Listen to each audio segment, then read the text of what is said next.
INFPs are lovely and unique, but what are some of their weaknesses? Well, today I'm going to talk about three. The first one is unbridled and unwanted criticism. Now, a healthy INFP will many times ask for criticism, and when it's delivered in a nice, constructive way, the INFP is like, okay, good, I can work with this. This will just help me to grow. That's normal.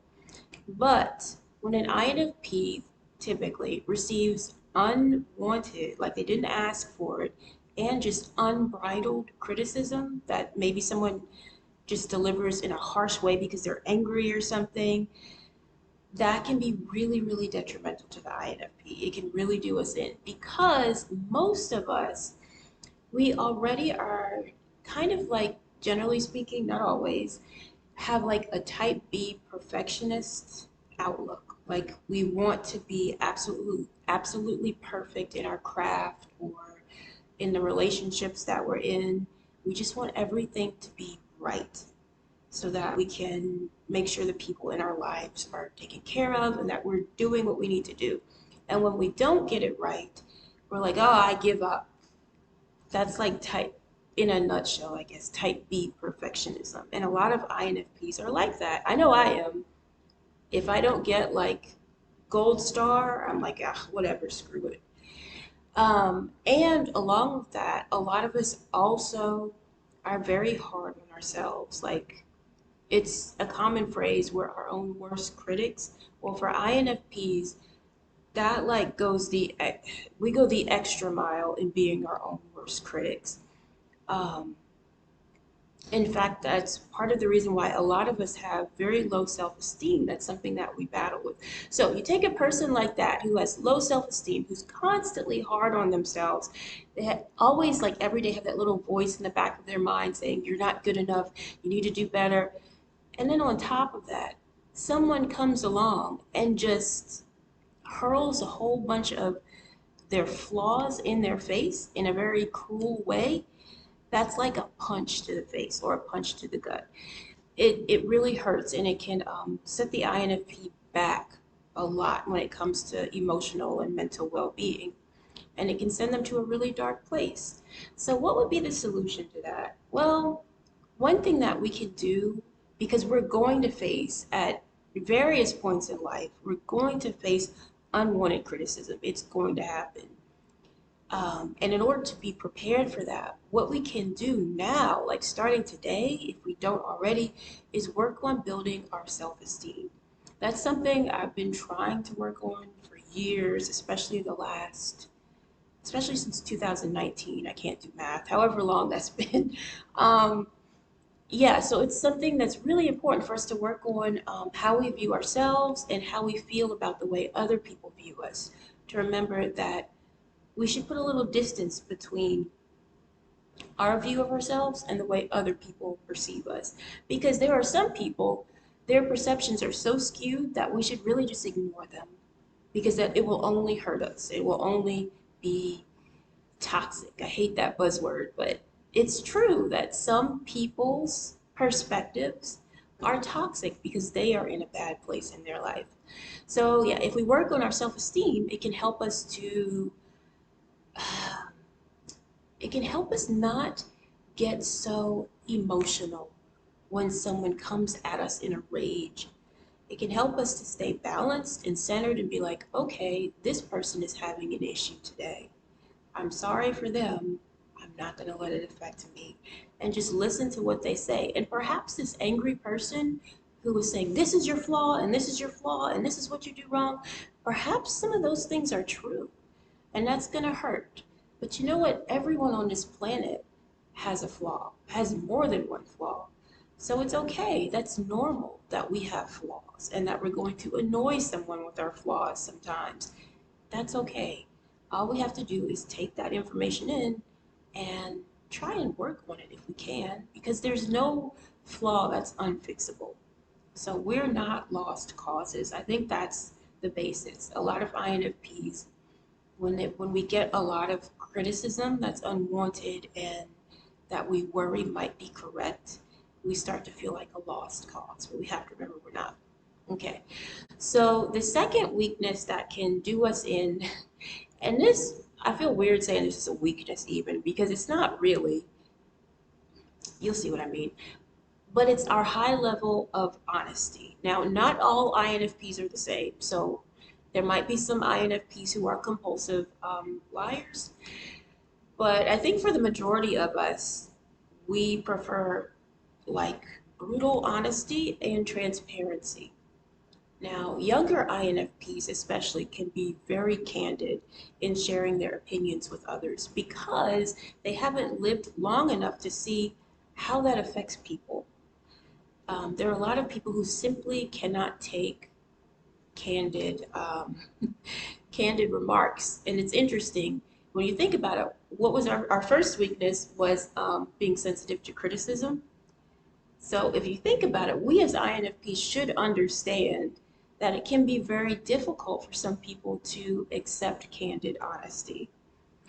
Um, like with younger INFPs, it's not too uncommon for something like this to happen. Maybe a boss at work tells their INFP office manager or office assistant to lie about their whereabouts. So the INFP, when someone comes in and asks, "Oh, where's your boss?" she might say, "Well, she told me to tell you that she's sick today." And of course, the average person is going to read the subtext there and say, "Oh, she's lying. She told her assistant to lie." And that could like cost the INFP their job. Um, the thing is, we just usually don't feel comfortable about lying. And so a lot of times we just don't. We don't lie. And that can get us into sticky situations, especially at work, like I mentioned, and even in some relationships. So, what is the solution to that? Well, for one thing, I'd say if we're working for someone who requires that we lie for them, that is probably not the best job to have. So maybe it's a good thing to let that go and find something better. And secondly, if a friend or a loved one demands that we lie for them, is that the best kind of friend to have? Is that the kind of person who we want to be especially close to? Probably not, generally speaking. There are some situations where you may have to lie, but generally, no. So maybe some distance from that person is a good thing. Um, that said, we do have to use discernment when it comes to the level of transparency that we give to people. Not everyone deserves or needs to know everything. And instead of lying, maybe we can find ways to plead the fifth. Like we could say, if someone asks us for information that another person might lie in response to, we could say something like, "That's not something I can share, but what I can tell you is blah blah blah," and then like redirect their attention really really quickly to something else that would mean a lot to them, so you can kind of get out of the obvious fact that you are trying not to lie. It's hard. Okay, so the third weakness is vulnerability to narcissistic friendships and relationships. Now, I didn't learn this until later in life, but many INFPs are prone to attracting very self-centered and me-focused people, and as far as like friends and partners. And this is because many INFPs enjoy building others up. It's just something we naturally like to do. It makes us feel good to make other people feel good. Um, Another thing about us typically is we don't mind stepping out of the limelight or the spotlight to let someone else get the attention. Like when we see them getting attention and praise, and if especially if we love them, that makes us very happy. But after a while, if we are in a relationship with someone who is getting all of the attention and we're promoting it and we keep pouring into them, and by pouring into them, I hope that seems obvious what I mean, but I mean like pouring compliments, trying to fill them up with compliments and positivity and good things. Let's say we keep doing that, but after a while, we start to notice that, first of all, this person frequently demeans me. I keep complimenting them, but they keep demeaning me. I see them gossiping about me, saying negative things to our other friends about me. Um, they're either incredibly jealous or possessive of me to a weird degree, or it's the other end of the spectrum to where it's like they don't even notice I exist until they need something from me. So, in other words, the INFP, after this can take years, will begin to realize that they're in an unbalanced relationship with someone who has narcissistic tendencies. So, what's the solution to that weakness? Well, it's two things. To first of all, learn how to spot narcissism or extremely self centered behavior, and to put some distance between ourselves and people who have those tendencies. And that was actually the second part of it, which is to set boundaries. We should have boundaries in all aspects of our life, but especially when it comes to relationships or the way we deal with people who we might really admire. Because I know I do. For some reason, I'm drawn to people who are very narcissistic. um, I don't know. I guess because like a lot of times maybe they're a little eccentric, and like a lot of INFPs, I like eccentric people and eccentric things. Um, and you have those eccentric people who are really sweet and wonderful, and then you have those who are just very narcissistic. So yeah, when we see ourselves being attracted to that kind of person, we have to have self-control and set boundaries and say to ourselves, I will only allow myself to get this close to that person. Like maybe I will wave to them at a party, but I will not talk to them. I will not have long conversations with them.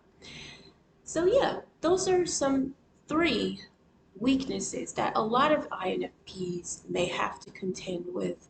And of course, I know I say this a lot, but it's true, not all INFPs are the same. So some INFPs may not have any of those weaknesses because they were raised in a home that kind of shaped their personality a certain way. Or maybe an INFP is extremely, extremely healthy, so they don't have to worry about any of those things really. Um, yeah, so we're all different. Well, anyway, I hope that this video was helpful to you in understanding yourself if you're an INFP or your INFP loved one. And if you liked it, please give it a like.